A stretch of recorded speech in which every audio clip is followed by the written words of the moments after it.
Hi, everybody. Welcome to the QB School. I'm JT O'Sullivan. Today, Eli Manning. He's back. Gets another start at home. Really cool environment. I'm excited. We're going to pick a handful of plays, a few touchdown passes, a few picks, show the good, the bad, see exactly what's going on with Eli right now. I'm really excited, though. This got a little throwback, a little nostalgia. Eli back in the day. Makes me feel a little old, but we'll dive into it, see exactly what the film says. Welcome to the QB School.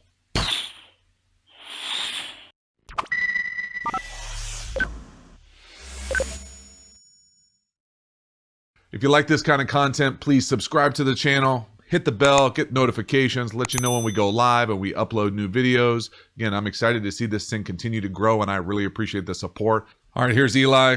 Big touchdown pass early in the game. This is really I'm excited to talk about this play, actually. This is Sluggo seam. This is a Sluggo down to the bottom of the screen. Seam route up top with a little stop route. This thing is a straight up classic in the NFL. I don't know about this finish by Tate. Tate kind of shows some interesting behavior in this video for me. I'll point out a different play, but again, this is a really cool play just for us to break down. I know we're here to talk about Eli, but this is a play I wanted to break down for a long time. Might end up doing a full-on video on Sluggo seam just because it's such a staple in the league. We'll get an opportunity to talk about it when we get into the all 22, but this is just coming back hitting the seam. Corner makes a great play. Doesn't make a play on the ball. Nice anticipation. But this is a straight-up staple in the league for a long time. Eli does a great job. I can only imagine he's played this play hundreds, if not thousands of times. It's a really simple read. I love it. Again, we're going to get a Sluggo down here to the bottom of the screen. Let it play out once. No to that. Yes to the seam. And we'll go through the read. Really, it's really simple. It's just 1, 2, 3 across the board here. So just so draw it up so we're all on the same page here. Sluggo is just a slant and go. Okay, so you can throw a back shoulder. You can throw it down the field. The seam is we're going to get up the seam right up here. And really this thing often bends in here. Then the number 3 right there. But then it's usually off 7-man protection. Right here we get a tight end and a back. 7-man protection. It's usually a check down over the ball. Now the way that, in the playbook, the read would be 1, 2, 3, and maybe to the tight end or a check down as 4. In reality, how this thing is played is it's really only a good play versus middle field closed. So you got to get middle field closed, which they do. 3-by-1, oftentimes in the league, you're going to get middle field closed. 3-by-1, here's the 1. And all you really do is come up and you see if this thing wins. And the reality is that oftentimes in zone with a Sluggo, you can come out here and pump fake this thing. If it's man-to-man, you almost don't have to worry about it. But the way that most teams teach it is that the wide receiver is responsible for beating this guy, the corner, with his move. So he needs to drive this fake slant, and then you put it on him, or you lay it out over the top. The quarterback has to control the middle field player. So if this middle field player makes a beeline because you pumped over here, because you pumped this slant, well, now he's going to be flying over here to take this Sluggo away, and that's when this seam comes open. And that's really what you're trying to work. So really, the essence of this play, as much as it's easy in the playbook to say, okay, Sluggo 1, seam 2, it's really, in my opinion, always been, what's this guy do? If he hangs in the middle of the field, we got to throw the Sluggo. If he comes and bites with this Sluggo, because we're looking over here, because it's a double move and then maybe it's zone, and we know this corner is staring at us, so we want to give him a little shoulder shrug or something, well, then all of a sudden, this is the quarterback's responsibility, the middle field player. And then in the playbook, it's drawn out here that this operates as almost like a check down, a stop route out here on the far side. But again, that's the essence of it. I remember being in Minnesota, Brad Childress was the head coach. He would always say, and Brad Johnson was the quarterback at the time, he'd always say, Brad knows where the bones are buried on this play. You play this play so many times, you get a great feel for it. Again, you come back, Eli's staring at this thing. Now, I personally don't love the footwork on this. I would go 1, shrug, reset, shuffle, but he goes 3. It doesn't really sell the slant as much for me. Right there, shrug, no. Right there, when he comes off that thing, he's already off the Sluggo. That's too much space down at the bottom of the screen. You're never going to hit that Sluggo. But again, watch the middle field player. He goes with Eli's eyes. He turns his shoulders. He gets over across the hash, come back, bang the slant. Now, the thing that they don't talk about, and this is why I love the quarterback school kind of opportunity to go full-on nuanced detail that you probably wouldn't get unless you'd played this play in the league a handful of times, is you got this Sluggo slant here. This is a staple in the league. And you know that they've just often run with the stop outside. Well, oftentimes you don't put your best receiver out here. So the corner who's going to be out here, is oftentimes going to be cheating, trying to play this number 2 vertical. So if he takes away this Sluggo or turns his shoulders, gets all the way outside the hash, and you know you have this hole for this seam, well, you have to be aware of this corner. And this corner, if they're good, once they see this guy settle his feet, they know that there still might be a vertical threat by the number 2 or the inside guy. They're going to come off and play this, especially if right here, Miami is looking at Eli's eyes. He's looking over here the whole way. He takes 3, resets over here, comes back, and he's got this huge hole here. But he doesn't realize that this corner, because you got to control the middle field player, it's really hard to be able to see that backside corner. He comes over and has a chance to make a play on the ball. Now, he doesn't make it, but again, there's an opportunity to make a great play there. And that's just kind of, I mean, that's why it's so hard to play quarterback in the league. You got to deal with all 3 of those levels. And that's just 1 to 2. Makes a great play on the ball, and then they're just super coordinated. It's clown stuff at the end. But again, I love Eli. I love seeing him come out, hit this staple of a play. We'll be able to see it from the backside. 7-man protection. And then the other thing that I always used to play this play is it's Sluggo to seam, really to check down to the back. We'll be able to see the back come out right here. Boom, there it is. If he didn't like the seam, that's right where the ball would go. Pretty good guy to throw a check down to. Again, 1, 2, 3, shrug, no, back, got it, yes. Boom, strike. Great job making a play, even with pass interference. Just really fun to see Eli come out, hit a big play touchdown like that. Great finish, get a little lucky, all good. Then they come out the next time now, and this is not a great play. Okay? We throw an interception down here to the bottom of the screen. And how this happens, they hit him with a corner blitz. And really, I think they only end up bringing 4 guys, but it kind of sends Eli into a panic. And honestly, I'm more than a little surprised by this. And this is kind of, why he is kind of out where he's at in his career. For whatever reason, as some guys start to see things a little bit faster and better and cleaner, it seems like sometimes some bad plays turn into terrible plays. And so instead of being like caught off guard or maybe taking an unnecessary hit, you start seeing ghosts out there in Sam Darnold's world and throw unnecessary throws. So again, there's a lot going on here. Okay, so I'll watch it a few times. This is a corner blitz down at the bottom of the screen. Corner blitz, second and short. You don't think you're going to see this very often. Corner blitz, second and short, bottom of the screen. They're really only bringing 4. They're bringing the guy off the slot up top, 2 defensive linemen. I mean, there's no issues here. There's no reason to panic throw this thing like you're hot.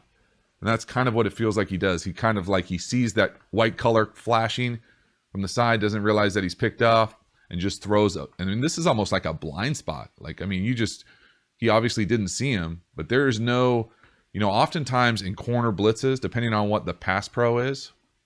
So just so we're all on the same page, here's the corner blitz. They end up bringing only 2 defensive linemen, and they bring, I think this is the nickel off the slot. So really it's a 4-man pressure. Well, oftentimes in corner blitzes, you'll have some sort of corner adjustments, either a skip off the line of scrimmage or a straight go route or a back shoulder or something. You need to be communicating here like, hey, cobra, cat, whatever your code word is for it. But you just can't panic and throw this little like mini indie, I think with an out or a 7 or a corner, just right into someone's face. I mean, it's just these type of like head scratching plays, I think, are why so many people have been down on Eli for so long. These are just, they're hard to wrap your mind around. There's just no reason to throw it. There's no reason to panic. There's no reason to make it so easy for them.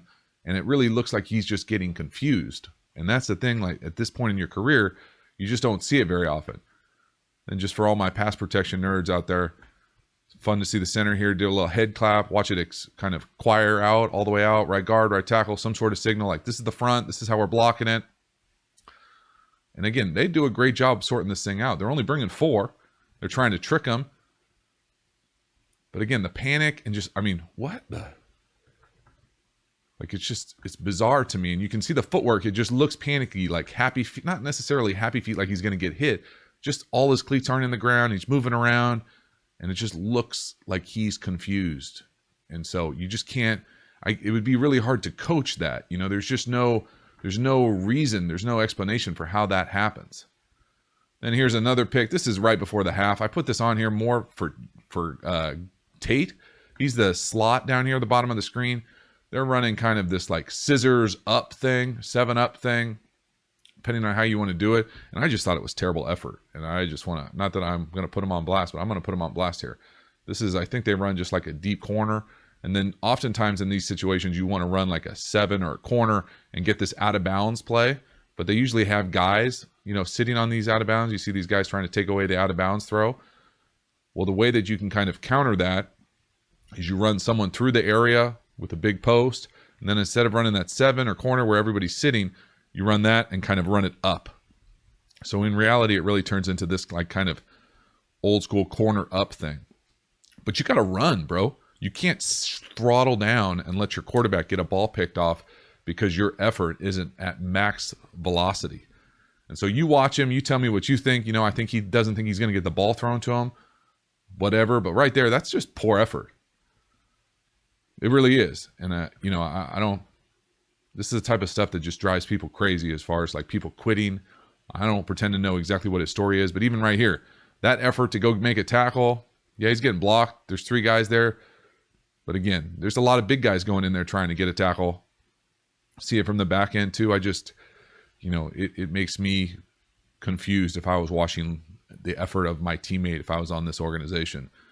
But again, I love Eli's pocket movement right here. He's at the top of his drop, all his cleats in the ground, a little shuffle, move around, give his guy a chance, and then his guy just quit on him right there. Well, now whether that's a little push in the back or what, but you need to have a better effort to go up and get that ball, play defense if you can't get to it.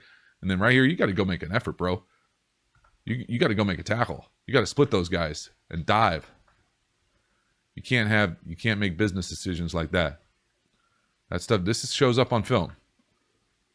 Look at the rest of these guys protecting themselves. Big guys going out there trying to make plays. You're going away from the pile. It's just a bad look all the way around.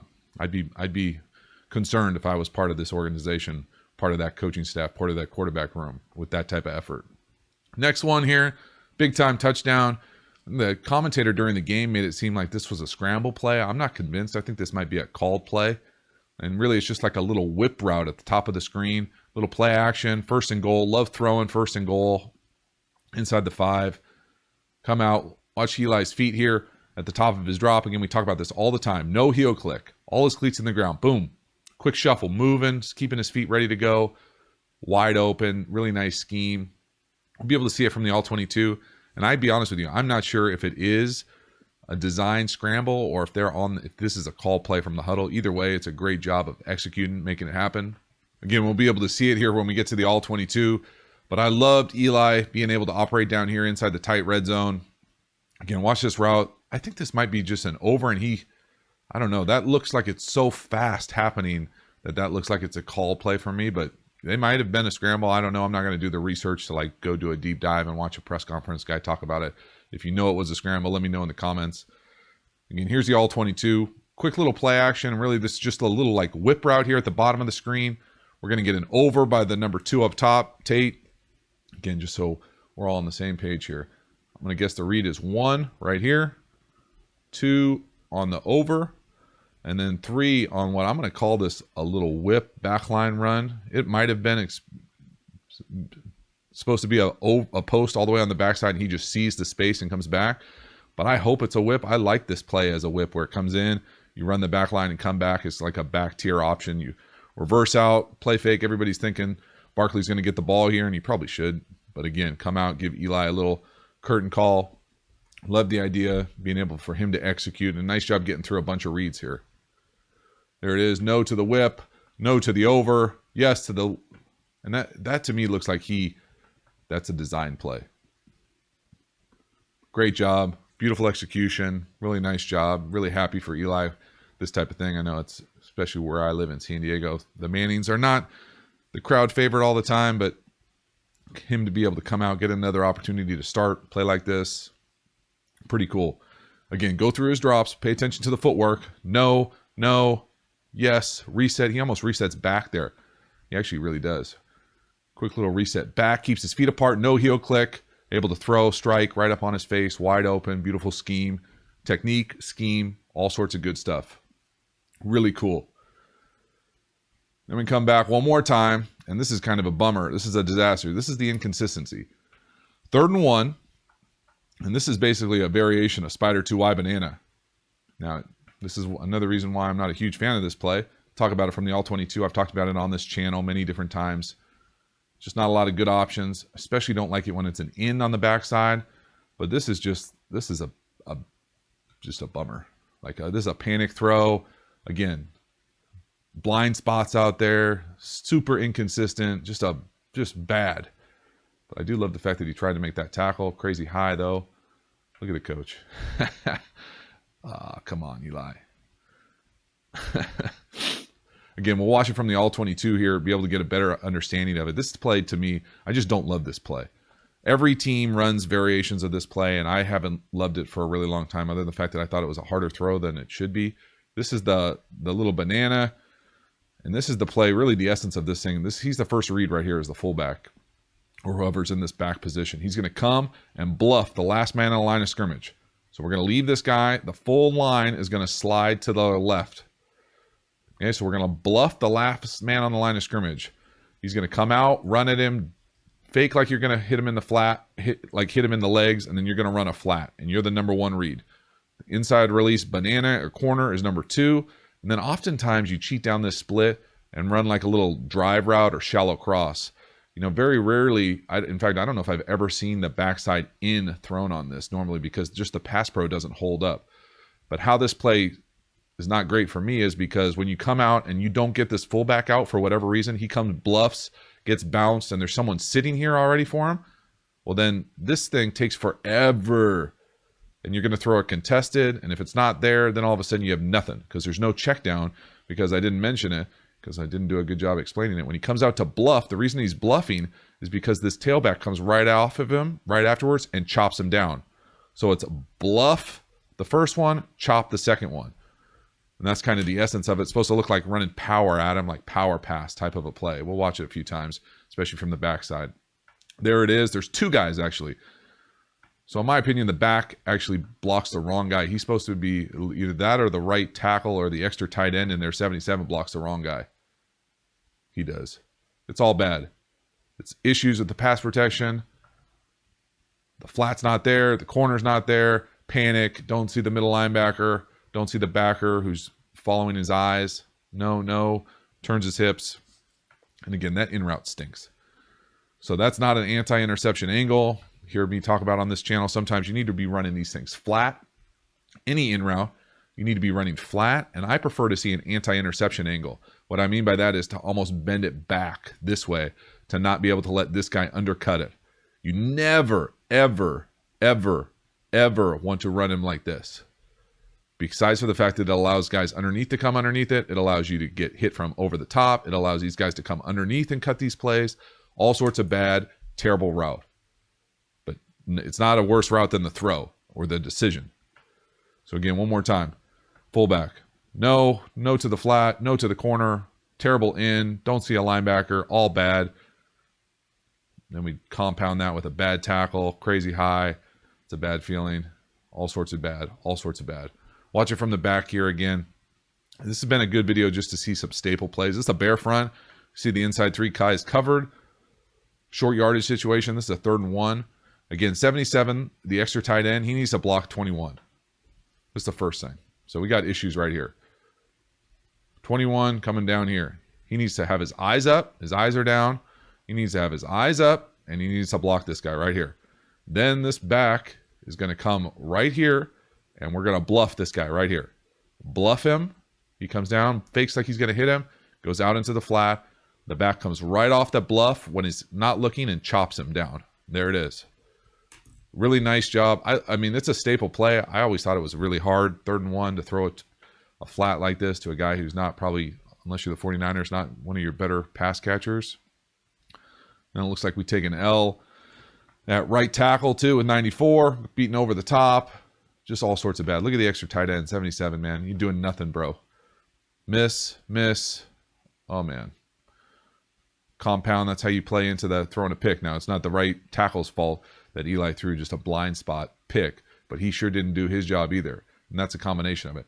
And that's a thing for me, for Eli and the Giants for so long. It's been so inconsistent, but he's never been able to just kind of like, I feel like, eat those plays. It's always been like, he's always had that magic that he's always had. You know, you think back to like the crazy plays, the Super Bowl plays, you know, all sorts of craziness, stick them on your helmet type throws where he stayed alive, where some of the time you panic and it doesn't work out. And, you know, I feel like it's happened more often than not over the last couple of years, but it was a lot of fun to be able to see him have a home game, make some successful plays, do some staple NFL plays that I thought this channel would enjoy being able to see Sluggo seam.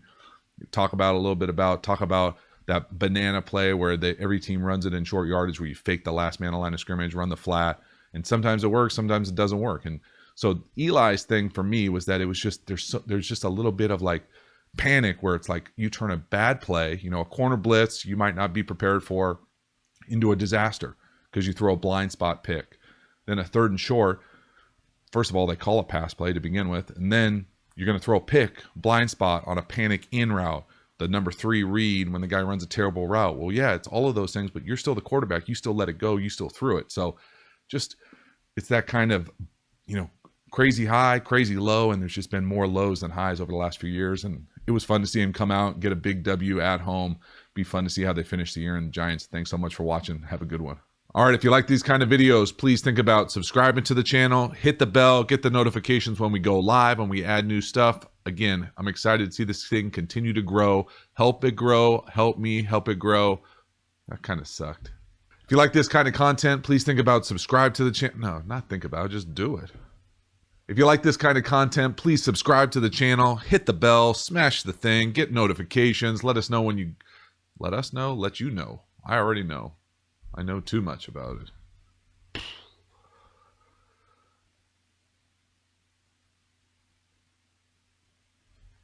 If you like this kind of content, please subscribe to the channel, hit the bell, smash the thing, get notifications, let you know when we go live, when we add new content. Again, I'm really excited to see this thing continue to grow and appreciate the help growing this subs thing. So, what? Subs thing?